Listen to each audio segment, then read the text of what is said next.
விருச்சிக ராசிக்கு பலன் சொல்வதற்குத்தான் ரொம்ப நேரமாக காத்து கொண்டிருக்கிறேன். ஏன் அப்படின்னா, விருச்சிக ராசிக்காரர்கள் நிறைய அடி வாங்கினாலும், நிறைய பிரச்சனைகளில் சிக்கி தவித்தாலும், எனக்கு ஓரளவுக்கு இப்பொழுது ராசிக்கு குரு பார்வை கொண்டிருக்கிறது, அர்த்தாஷ்டம சனி விலகி விட்டது அப்படின்னு சொல்லி இவர்கள் ஒரு ஒளி தெரிகிறது, ஒரு விஷயம் நமக்கு ஃபேவரபிளாக வரும் அப்படின்னு பயணிக்க தொடங்கி விட்டார்கள்.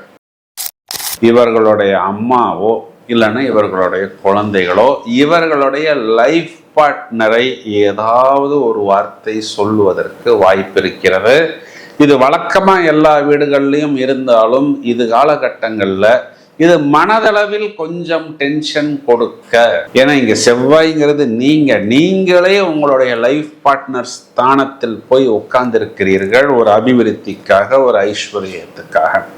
அப்போ கை கெட்டினது எனக்கு வாய்க்கு எட்டவில்லை அப்படின்னு சொல்லக்கூடிய அளவுக்கு இவர்கள் ஏதாவது ஒரு நெருடலை செய்வதற்கு வாய்ப்பு இருக்கிறது. ஹலோ பிரதர், புதிதாக என்ன தகவல் என்று ஆர்வமாக நீங்கள் எதிர்பார்த்து காத்திருப்பது எனக்கு நன்றாக புரிகிறது. கோச்சாரத்தில் செவ்வாய் என்ற கிரகம் ஜூன் மாதம் 21 முதல் ஆகஸ்ட் 4ஆம் தேதி வரை கிட்டத்தட்ட 45 நாட்கள் ரிஷபராசி மண்டலத்தில் சஞ்சாரம் செய்ய போகிறது. தனது சொந்த வீட்டை விருச்சிகத்தை பார்க்க போகிறது. பார்க்கட்டுமே, எனக்கு என்ன அப்படின்னா, செவ்வாய் விருச்சிகத்தை பார்க்கிறார், செவ்வாயை சனி என்ற கிரகம் பார்க்க போகிறார். அந்த சனி செவ்வாய் பார்வைங்கிறதே விபத்து, இரண்டு அசுப கிரகங்களின் பார்வை அப்படின்னு தான் ஜோதிடத்தில் சொல்லப்படுகிறது. மேலும் செவ்வாய் என்ற கிரகம் கார்த்திகை 3ஆம் நட்சத்திரத்தில் சஞ்சாரம் செய்யும் பொழுது நவாம்சத்தில் மீனத்தில் வரும். இதற்கு புஷ்கர நவாம்சம் என்ற பெயர். மேலும் ரோகிணி நட்சத்திரம் 2ஆம் பாதத்தில் வர்க்கோத்தமம் என்ற நிலையை அடைகிறது. அதாவது நவாம்சத்தில் அதே ரிஷபராசி மண்டலத்தில் செவ்வாய் சஞ்சாரம் செய்யும். இந்த புஷ்கர நவாம்சம் மேலும் வர்க்கோத்தமம் பாரிஜாத யோகம் எல்லாம் இன்னைக்கு எல்லாருக்குமே தெரியும். ஒரு உயர்நிலை ஜோதிட புரிதல் அப்படிங்கிறதுக்காக இது ஒரு ஓவர் டிரைவ் போட்டு ஹை ஸ்பீடில் காரை ஓட்ட தயாராக இருக்கிறோம். இந்த அசுப கிரகங்களின் தாக்கம், 2 கிரகங்களின் அசுப பார்வையுமே தனுர் ராசி மண்டலத்தின் மேல் ஒழுகிறது. இதனால் எந்தெந்த ராசிகள் எங்கே உஷாராக இருக்க வேண்டும், எவ்வாறு தங்களை பாதுகாத்துக் கொள்ள வேண்டும், மேலும் இதனால் யாருக்கு பிளஸ் என்பதை ஜனரஞ்சமாக, நகைச்சுவையாக, சுவாரஸ்யமாக 12 ராசிகளுக்கும் வழக்கம் போல் பட்டையை கலப்புவதற்கு தயாராக இருக்கிறோம்.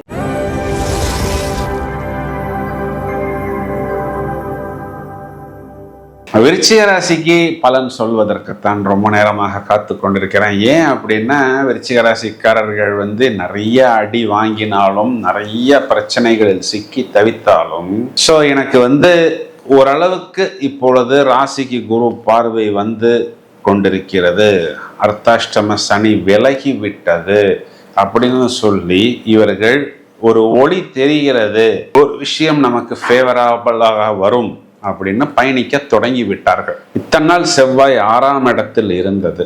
6ஆம் இடம்ங்கிறது வம்பு, வழக்கு, எதிரி, கோர்ட்டு இதையெல்லாம் குறிகாட்டக்கூடியது. அசுப கிரகங்கள் 6ஆம் வீட்டில் இருந்தால் முதல் தரமான ராஜயோகத்தை கொடுக்கும். இப்போ செவ்வாய் 7ஆம் வீட்டில் அமர்கிறது. 7ஆம் இடம்ங்கிறது நிவர்த்தி ஸ்தானம். அப்போ லைஃப் பார்ட்னர்கிட்ட இல்ல பிஸ்னஸ் பார்ட்னர்கிட்ட இவர்களை இறங்கி போய் ஒரு சமாதானத்துக்கு, ஒரு சந்தோஷத்துக்கு, ஒரு அபிவிருத்திக்கு, ஒரு ஐஸ்வர்யத்துக்கு, அடுத்த கட்ட பயணத்துக்கு இவர்கள் தயாராகி விட்டார்கள். பாவகாதிபதி பாவகத்தை பார்ப்பது பாவக புஷ்டி. அப்படின்னா என்னன்னா, பாவகம் பலம் பெறும். இதெல்லாம் ஒரு விதத்துல பிளஸ் பாயிண்ட் தான். இப்ப நான் சொன்ன அந்த புஷ்கர நவாம்சம், வர்க்கோத்தமம், பாரிஜாத யோகம், குறிப்பா அந்த கார்த்திகை 3ஆம் நட்சத்திரத்தில் செவ்வாய் பயணிக்கக்கூடிய காலகட்டங்கள் எல்லாம் இவர்களுக்கு அபிவிருத்தி ஏற்படும். இவர்களுக்கு நிறைய சப்போர்ட் கிடைக்கும். பிஸ்னஸ் பார்ட்னர் வருவார்கள், இன்வெஸ்ட்மெண்ட் கிடைக்கும், லைஃப் பார்ட்னர் உடைய ஆதாயம், சப்போர்ட் இவர்களுக்கு கிடைக்கும். இதெல்லாமே இவர்களுக்கு பிளஸ் பாயிண்ட் தான். இந்த காலகட்டத்தை வியாபாரத்துக்கு, அபிவிருத்திக்கு, அடுத்த கட்டத்துக்கு பயணிப்பதற்கு இவர்கள் நன்றாக உபயோகித்துக் கொள்ளலாம். இப்போ இந்த செவ்வாயை சனி பார்க்க போகிறார் அப்படிங்கிறது குறிப்பா இவர்களுடைய சகோதரர் சாட்டர்ன் இந்த 3ஆம் வீட்டுக்கு அதிபதியாக வருகிறது. 4ஆம் வீடு இவர்களுடைய அம்மா, இருக்கக்கூடியது 5ஆம் வீடு. அப்போ குழந்தைகள், அப்போ இவர்களுடைய சகோதரரோ இவர்களுடைய அம்மாவோ இல்லைன்னா இவர்களுடைய குழந்தைகளோ இவர்களுடைய லைஃப் பார்ட்னரை ஏதாவது ஒரு வார்த்தை சொல்லுவதற்கு வாய்ப்பு இருக்கிறது. இது வழக்கமா எல்லா வீடுகள்லையும் இருந்தாலும் இது காலகட்டங்கள்ல இது மனதளவில் கொஞ்சம் டென்ஷன் கொடுக்க. ஏன்னா இங்க செவ்வாய்ங்கிறது நீங்களே உங்களுடைய லைஃப் பார்ட்னர் ஸ்தானத்தில் போய் உட்கார்ந்திருக்கிறீர்கள், ஒரு அபிவிருத்திக்காக, ஒரு ஐஸ்வர்யத்துக்காக. அப்போ கை கெட்டினது எனக்கு வாய்க்கு எட்டவில்லை அப்படின்னு சொல்லக்கூடிய அளவுக்கு இவர்கள் ஏதாவது ஒரு நெருடலை செய்வதற்கு வாய்ப்பு இருக்கிறது. ஏன்னா சாட்டனுடைய 10வது பார்வையும் செவ்வாயுடைய 8வது பார்வையும் உங்களுடைய தனம் குடும்பஸ்தானத்தில் விழுகிறது. இது மனதளவில் என்ன பண்ணும் அப்படின்னா உங்களுக்கு கூடுதல் டென்ஷனை கொடுக்கும். வரவேண்டிய விஷயங்கள், நல்ல விஷயங்கள் கடைசி நேரத்தில் உங்களுக்கு கை கெட்டாமல் போகும்.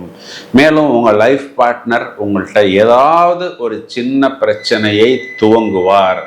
இதெல்லாம் ஓரளவுக்கு நீங்கள் சமாளிக்கணும் அப்படின்னா செவ்வாய்க்கிழமைகளில் நீங்கள் முருகன் வழிபாடு செய்வது, ஆஞ்சநேயர், நரசிம்மர் வழிபாடு செய்வதெல்லாம் உங்களுக்கு கைமேல் பலன் கொடுக்கும்.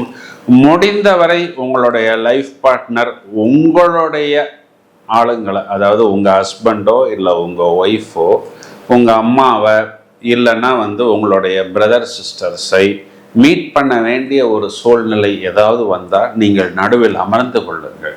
கொஞ்சம் ஹனி, கொஞ்சம் கிரீஸு, கொஞ்சம் ஐஸ்கிரீம் இதையெல்லாம் கையில் வைத்து ஒருத்தருடைய வார்த்தையை இன்னொருத்தர்கிட்ட சொல்லும் பொழுது கொஞ்சம் கிரீஸ் போடுங்க. இப்போது ஒரே வார்த்தை தான் ஆமா அப்படின்னு சொல்கிறதுக்கும் ஆமாமா அப்படின்னு சொல்கிறதுக்கும் நிறைய வித்தியாசங்கள் இருக்கிறது. அந்த ஒரு வார்த்தை என்ன பண்ணும், ஒரே ஒரு அக்ஷரத்தை சேர்க்கும் பொழுது ஒரு வீரியத்தை, ஒரு பாதிப்பை ஏற்படுத்தும். ஏன்னா இது எல்லாமே உங்களுடைய வாக்குஸ்தானத்தில் அசுப கிரகங்களின் பார்வை பலமாக அந்த இடத்துக்கு குரு பார்வை மறுக்கப்படுகிறது. உங்களுக்கு ராசிக்கு குரு பார்வை இருக்கிறது, தலைக்கு வருவது தலைப்பாகையுடன் போய்விடும் அப்படின்னு எடுத்துக்கிட்டாலுமே உங்களுடைய தனஸ்தானம், வருமானம் வரக்கூடிய இடத்துக்கு குரு பார்வை மிஸ்ஸிங். அதனால் சில நேரத்தில் கை கெட்டுவது வாய் கெட்டாமல் போய்விடாது. அதனால் சில நேரத்தில் கை கெட்டினது எனக்கு வாய் கெட்டலப்பா அப்படின்னு சொல்லாமல் அதனையும் தடுப்பதற்கு இப்பொழுது நான் சொன்ன இந்த சின்ன சின்ன எளிய நடைமுறை பிராக்டிக்கல் பரிகாரங்களை செய்து கொள்வதன் மூலம் நீங்கள் உங்களை வெகுவாக பாதுகாத்து கொள்ளலாம். இதற்கு கொஞ்சம் யோகா, மெடிடேஷன், தியானம், பயிற்சி, முயற்சி, சுயநிலை அறிதல், வரக்கூடிய விஷயங்கள் எவ்வாறு இருக்கிறது அப்படிங்கிற மாதிரி கொஞ்சம் சமயோஜிதமாக அந்த விஷயங்களை நீங்கள் பிராக்டிக்கலாக நகர்த்தினால் வெகு லாவகமாக தப்பித்து கொள்ளலாம்னு சொல்வதுதான் நிதர்சனமான உண்மை. இப்போ நாம் இவ்வளவு நேரம் பார்த்த இந்த பலன்களுக்கு உண்டான கிரக நிலைகளை எடுத்துக்கொண்டால் சனி பகவானுக்கும் செவ்வாய் பகவானுக்கும் ஒரு கோல்டு வார்லாம் இல்லை, ஒரு டைரக்ட் வார், நீயா நானா, ஒரு 2 டான் மோதி கொள்வதை போல் சந்தர்ப்பம் கிடைத்தால் அவனே நான் உன்னை வச்சு செய்யறேன் பாரு அப்படிங்கிற அளவுக்கு ஒரு சத்ருத்தனம் என்பது இருந்து கொண்டுதான் இருக்கிறது. ஏன்னா ஒரு அணியில இந்த செவ்வாய்ங்கிறவர் ஒரு டான் கிரகம், இன்னொரு அணியில இந்த சாட்டன்கிறவர் ஒரு டான் கிரகம். இப்ப சாட்டனுடைய வீட்டில் செவ்வாய் உச்சம் சமம் என்ற நிலை வருகிறது. ஆனா செவ்வாயுடைய வீட்டில் சனி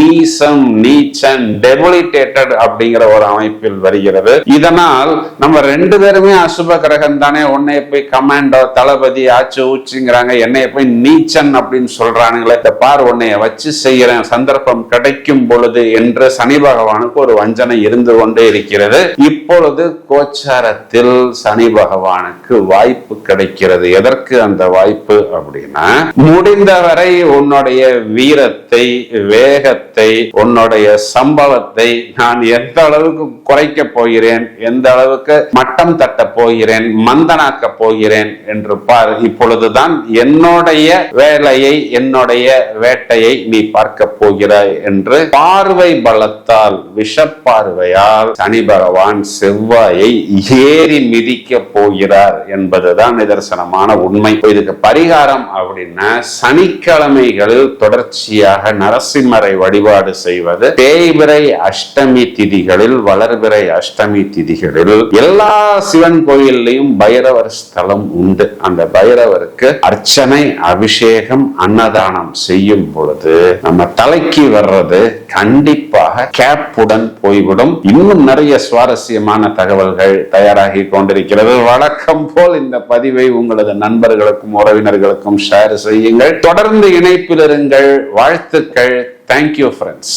நிறைய நேயர்களின் வேண்டுகோளுக்கு இணங்க ஆகஸ்ட் மாதத்தில் மலேசியா வருவதற்கு தயாராக இருக்கிறோம். தனிப்பட்ட முறையில் அஸ்ட்ரோ நியூமராலஜி, ஜோதிடம், வாஸ்து சம்பந்தப்பட்ட சந்தேகங்கள் அல்லன ஒரு கன்சல்டேஷன் தேவைப்பட்டால் கீழே வரக்கூடிய வாட்ஸ்அப் எண்ணில் தகவலாக பதிவிடவும். வாழ்த்துக்கள். நன்றி.